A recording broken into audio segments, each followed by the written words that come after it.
കർത്താവിൻ്റെ മഹത്വമുള്ള നാമം വാഴ്ത്തപ്പെടുമാറാകട്ടെ. അനുഗ്രഹിക്കപ്പെട്ട ഈ നല്ല പ്രഭാതത്തിനായിട്ട് കർത്താവിന് സ്തോത്രം ചെയ്യുന്നു. ഈ പ്രഭാത സന്ദേശം കേൾക്കുന്ന എല്ലാ പ്രിയപ്പെട്ടവർക്കും വീണ്ടും വരുന്നവനായ ക്രിസ്തയേശുവിൻ്റെ നാമത്തിൽ എൻ്റെ പ്രഭാത വന്ദനങ്ങളെയും സമർപ്പിക്കുകയാണ്.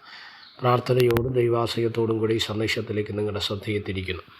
ഫിലിപ്പി ലേഖനം 1-ാം അധ്യായം അതിൻ്റെ 4-ാമത്തെ വാക്യം. നിങ്ങളിൽ നല്ല പ്രവൃത്തിയെ ആരംഭിച്ചവൻ യേശുക്രിസ്തുവിൻ്റെ നാളോളം അതിനെ തികയ്ക്കും എന്ന് ഉറപ്പായി വിശ്വസിച്ചുമിരിക്കുന്നു. ഈ വാക്യങ്ങൾക്കായിട്ട് ദൈവത്തിന് സ്തോത്രം ചെയ്യുന്നു. അനുഗ്രഹീതമായൊരു ചിന്തയാണ് ഇന്ന് പ്രഭാതത്തിൽ നിങ്ങളുമായി പങ്കുവയ്ക്കുവാൻ കർത്താവിൽ ശരണപ്പെടുന്നത്. ഫിലിപ്പിയ സഭയോടുള്ള ബന്ധത്തിൽ അവരുടെ ആദ്യ സ്നേഹം, ആദ്യ പ്രത്യാശ, ആദ്യ വിശ്വാസം നഷ്ടപ്പെട്ടു തുടങ്ങിയ സമയത്താണ് ഈ ലേഖനം അപ്പോസ്തലനായ പൗലോസ് എഴുതുന്നത്. ഈ ഫിലിപ്പിയ സഭയുടെ ഉത്ഭവം നമുക്കറിയാം. സ്തോത്രം. ഫിലിപ്പിയ പട്ടണത്തിൽ അല്ലെങ്കിൽ മക്കദോന്യ ദേശത്ത് യേശു കർത്താവിൻ്റെ സുവിശേഷവുമായിട്ട് പൗലോസും ശീലാസും കൂടെ പോകുമ്പോൾ രക്താംബരം വിൽക്കുന്നവളായിരുന്ന ലുദിയ എന്ന സ്ത്രീ മുഖാന്തരമാണ് ആ ദേശത്തിൽ ഇങ്ങനൊരു സഭ ഉടലെടുക്കുവാൻ തക്കവണ്ണം ഇടയാകുന്നത്. അവിടെ വെച്ചാണ് പൗലോസും ശീലാസും കാരാഗ്രഹത്തിനകത്താകുന്നത്.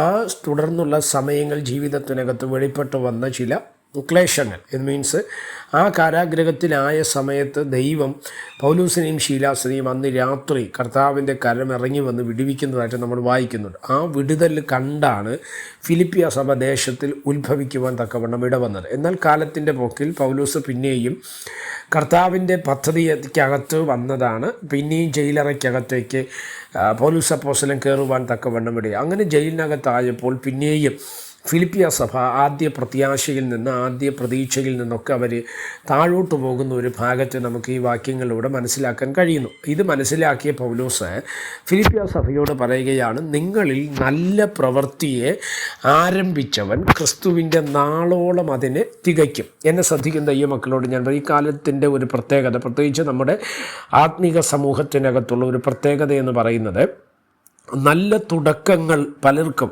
ശുശ്രൂഷകളുമായി ബന്ധപ്പെട്ടാലും വിശ്വാസ ജീവിത മേഖലകളുമായി ബന്ധപ്പെട്ടാലും പലർക്കും നല്ല തുടക്കങ്ങളുണ്ടായിരുന്നു. എന്നാൽ കാലത്തിൻ്റെ പോക്കിൽ പോകെ ആ നല്ല തുടക്കങ്ങൾ തണുപ്പിലേക്ക് മാറി, കാഴ്ചപ്പാടുകൾ നഷ്ടപ്പെട്ട്, വിശുദ്ധി നഷ്ടപ്പെട്ട്, വേർപാട് നഷ്ടപ്പെട്ട്, ദൈവത്തിൻ്റെ വചനത്തിൻ്റെ ഉപദേശത്തിൽ നിന്ന് വ്യതിചലിച്ച് തകർന്നു പോകുന്ന ഒരു തലത്തെ നമുക്ക് കാണുവാൻ തക്കവണ്ണം കഴിയും. അല്ലേ? ഈ കാലത്ത് എന്നെ ശ്രദ്ധിക്കുന്ന ഈ മക്കളോട് ഞാൻ പറയാം, ദൈവത്തിൽ ആശ്രയിക്കാൻ നമ്മൾ തയ്യാറായാൽ തുടക്കം എങ്ങനെയോ അതുപോലെ നമ്മുടെ ഒടുക്കവും ആക്കി തീർക്കാൻ കഴിയുന്നൊരു ദൈവമുണ്ട്. അതാണ് ബൈബിൾ പറഞ്ഞത്, നിങ്ങളിൽ നല്ല പ്രവൃത്തി ആരംഭിച്ചവൻ അതിൻ്റെ ക്രിസ്തുവിൻ്റെ നാളോളം എന്ന് പറഞ്ഞാൽ അർത്ഥം നമ്മുടെ പ്രവൃത്തി നല്ലതായിരുന്നു ആരംഭത്തിൽ, അല്ലേ?